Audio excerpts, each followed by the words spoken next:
There's been a lot of noise in things like GB News and Talk TV about the lack of airtime that Nigel Farage is getting on I'm a Celebrity, Get Me Out of Here, despite the fact that he was paid 1.5 million in order to sign up to be on this ridiculous show.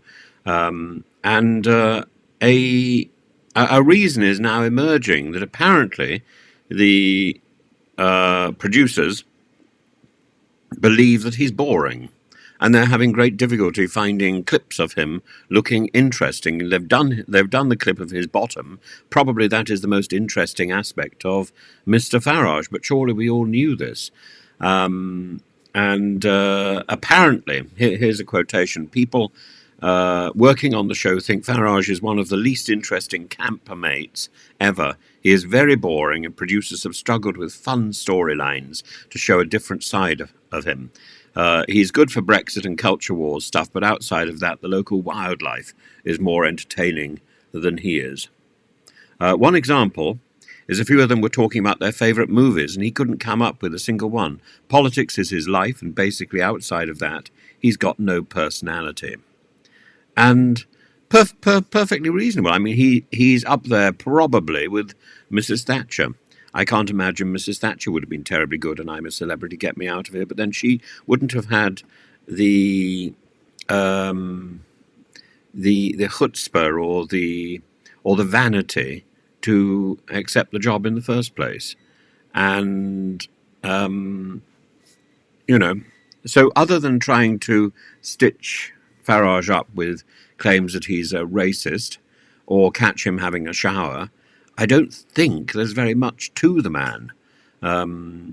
Stories have leaked about him skinny dipping at Brighton, but the reality there is simply it's an opportunity to show his bottom.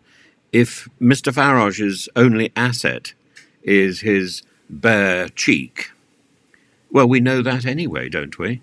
There's also some sort of move now being peddled in the tabloid newspapers to put him in the House of Lords. Well, I've been saying that from the very beginning.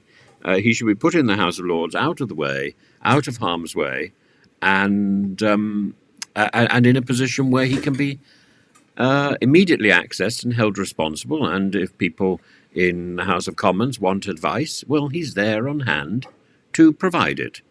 Mr. Farage is partly responsible, in fact I would say almost wholly responsible for Brexit. He should be at hand to see that through and to make sure we get the best possible Brexit available. And the fact that he wimped off and took some silly job on a second-rate television channel is a mark of the stupidity of our current administration. They should have seized the nettle and put it in the House of Lords. As for GB News, well, I think Farage probably is the best thing on it, along with Jacob Rees-Mogg. Neither of them should be there. GB News has its particular brand and its idea of independent media is a really good idea, and it's been fouled up by its association with failing politicians. It could do better. It should do better.